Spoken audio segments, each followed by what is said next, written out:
Association এবং justice for 10,320 টিচার্সের ব্যানারের পক্ষ থেকে ত্রিপুরা গ্রামীণ ব্যাংকের কাছে ডেপুটেশন দিয়েছি। এটার মূল কারণটা হলো, আপনারা জানেন ইতিমধ্যেই 10,330 প্রায় 74 জন আমাদেরকে ছেড়ে চলে গেছে। তার মধ্যে বিভিন্ন কারণ, এর মধ্যে সবচেয়ে গুরুত্বপূর্ণ কারণ হলো ব্যাংক লোন।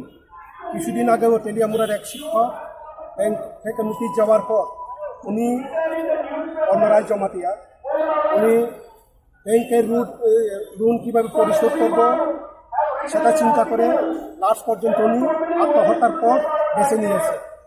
আমরা চাই আমরা 10,330 মধ্যে আর কেউ সেই রকম কোনো পথ বেছে না নেয়। কারণটা হলো, আপনারা জানেন বহু চর্চিত বিষয় 10,330 আমরা যখন চাকরিতে ছিলাম আমরা প্রায় 75% গ্রামীণ ব্যাংক থেকে বিভিন্ন কারণে আমরা লোন নিয়েছিলাম।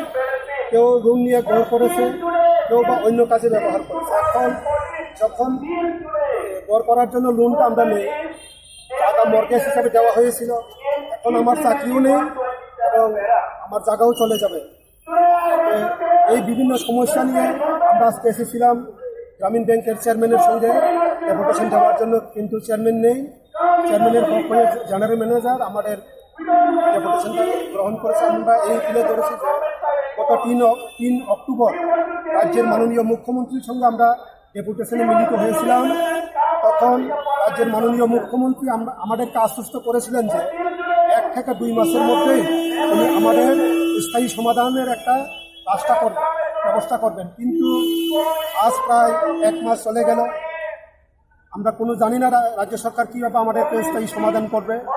তবে আমরা যার কারণে আজকে এসেছি যে আপাতত রাজ্য সরকার যেহেতু আমাদেরকে কথা দিয়েছে 2 মাসের মধ্যে স্থায়ী সমাধান করবে, ততটুকু পর্যন্ত ব্যাংক যাতে অপেক্ষা করে আমাদের তার কোনো নতুন করে নোটিশ ইস্যু না করে এবং আমাদের ইএমআইকে যাতে সুদ সমেত স্টপ করে রাখা হয়।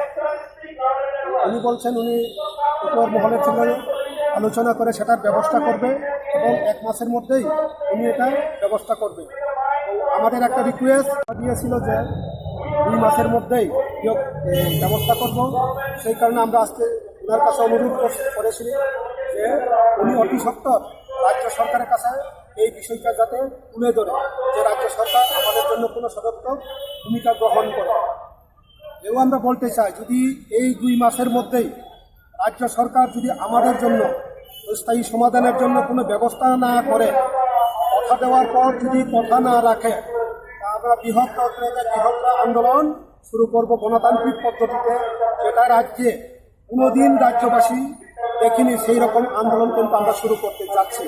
যতক্ষণ না পর্যন্ত আমাদের কোনো স্থায়ী সমাধান না হয়, কিন্তু ওই আন্দোলন ততদিন পর্যন্ত চলবে।